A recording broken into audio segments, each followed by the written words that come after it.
Is Azra and welcome back to my YouTube channel. आज मैं बात करने वाली हूँ कुछ कॉमन प्रोवर्ब्स की जो डे टू डे कॉन्वर्सेशन में बहुत यूज़ किए जाते हैं। गाइस प्रोवर्ब्स बेसिकली उन एक्सपीरियंस जो लोगों द्वारा यूज़ किए जाते हैं, बोले जाते हैं, जिन्होंने उन चीज़ों को एक्सपीरियंस किया होता है। बेसिकली ये बड़े बूढ़ों द्वारा ज़्यादा बोले जाते हैं, नसीहत के तौर पे भी बोला जाता है, प्रोवर्ब्स कहा जाता है। फॉर एग्जांपल आपको कहना हो कि जो गरजते हैं वो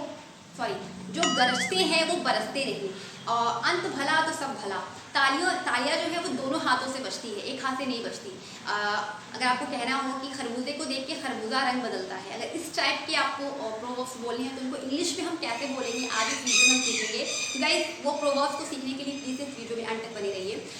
गाइस बहुत सारे प्रोवर्ब्स मैंने ये लिखे हुए हैं, वन बाय वन करके देखते हैं। जैसी करनी वैसी भरनी, ये बहुत ही कॉमन प्रोवर्ब है, बहुत यूज़ किया जाता है। तो इसको इंग्लिश में हम कहेंगे as you sow,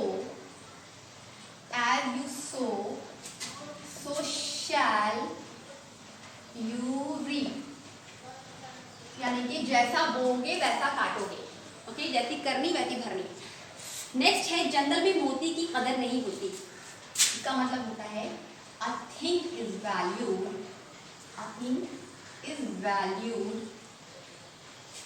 where it belongs। Okay, a thing is valued where it belongs। Next है गया वक्त फिर हाथ नहीं आता।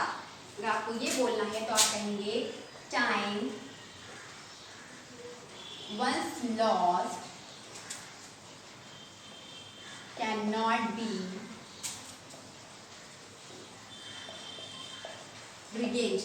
Okay, times once lost cannot be regained। गया वक्त फिर हाथ नहीं आता।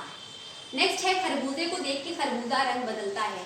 खरबूजे को देख के खरबूजा रंग बदलता है का मतलब ये नहीं कि खरबूजे की बात हो रही है यहाँ पे खरबूजे से मतलब किसी आदमी से है। अगर कोई आदमी कुछ कर रहा होता है तो कुछ लोग देख करके उसको भी उसके जैसा वैसा करने लगते हैं, यानी कि किसी को देखकर किसी से बहुत इंस्पायर हो जाना, वो काम करने लगना।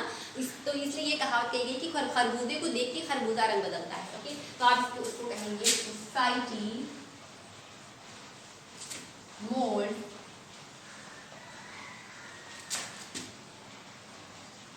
Man. Okay, society moulds a man.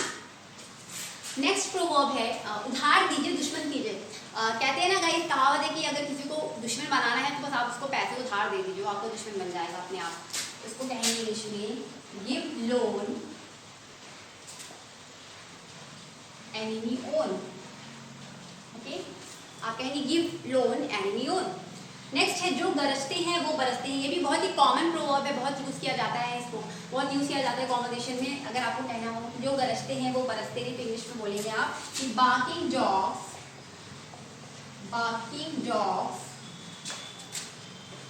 Seldom bite. यानी जो कुत्ते भौंकते हैं वो काटते नहीं हैं। ओके, जो कहता है मैं ये कर दूंगा, मैं वो कर दूंगा, वो कुछ नहीं कर पाता। तो इसका सेंस यही है कि जो गरजते हैं वो बरसते नहीं। ओके, नेक्स्ट है एक थैले के चट्टे बट्टे। एक थैले के चट्टे बट्टे का मतलब होता है कि अगर कोई एक बंदा ऐसा काम करता है तो उसके साथ दूसरा भी अगर बिल्कुल वैसे ही कर रहा है, तो यहाँ पे हो गया, हम कह सकते हैं कि वो दोनों एक थैले के चट्टे बट्टे, यानी जैसा वो कर रहा है वैसा ही वो है। ओके, तो वहाँ पे ये हम प्रोवर्ब यूज कर सकते हैं। तो कहेंगे birds of feather flock together। Birds of a feather flock together। Proverb है नाच ना जाने आंगन टेढ़ा। इसके लिए आपको इंग्लिश में बोलना होगा a bad carpenter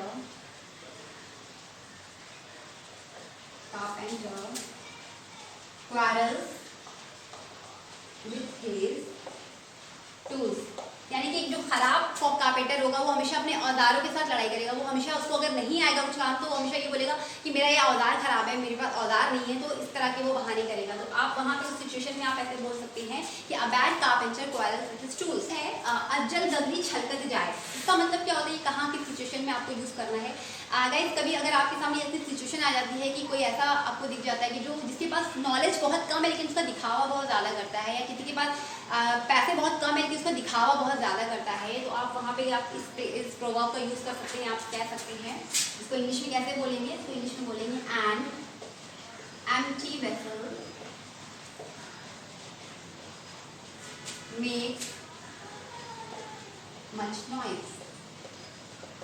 an empty vessel makes much noise. आप इसको ऐसे बोल सकते हैं. प्रोवर्ब है दूध का जला मट्ठा फूंक फूंक कर पीता है, यानी कि एक बार जिसका कोई अगर किसी चीज़ से नुकसान हो जाता है तो दोबारा वो चीज़ वो काम वो बहुत ही केयरफुल होकर करता है, दोबारा वो जो है कि बहुत सावधानी से उस काम को करता है. तो इस सिचुएशन में आप ये बोल सकते हैं, तो दूध का जला मट्ठा फूंक फूंक कर पीता है, तो आपको उसको इंग्लिश में कहना होगा a burnt child dreads the fire. Okay, a burnt child dreads the fire. Next है मुख में राम बगल में छुरी, यानी कि आप वहाँ पे सिचुएशन में बोल सकते हैं ये प्रोवर्ब. जैसे कोई है आपके सामने, वो बहुत मीठी मीठी आपसे बहुत अच्छी अच्छी बातें करता है, लेकिन जो दिल में आपको बहुत गालियाँ दे रहा है, तो आप वहाँ पे ये प्रोवर्ब यूज़ कर सकते हैं. आपको इसको इंग्लिश में कहना होगा a honey tongue a heart of gall. Heart of gall. A honey tongue a heart of gall. है नीम हकीम खतरे जान, ये आपको सिचुएशन में यूज करना है जहाँ पे आपको कहना हो कि आधा अधूरा ज्ञान जो है वो बहुत खतरनाक होता है. ओके, तो आप वहाँ पे यूज कर सकते हैं.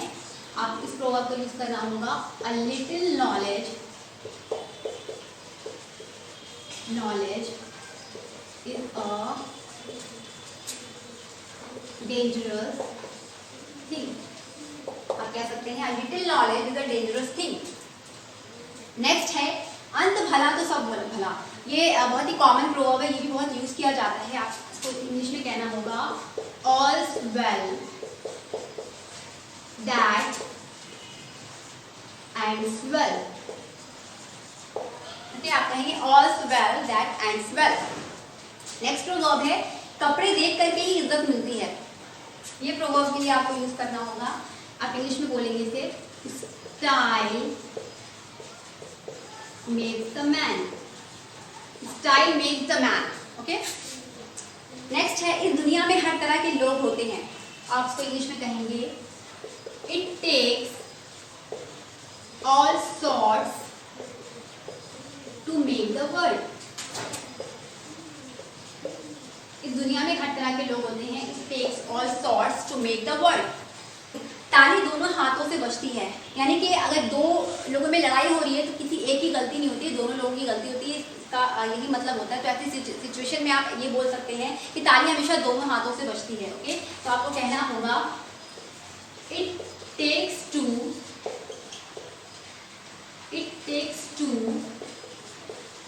Make quarrel. It takes two to make a quarrel. Okay?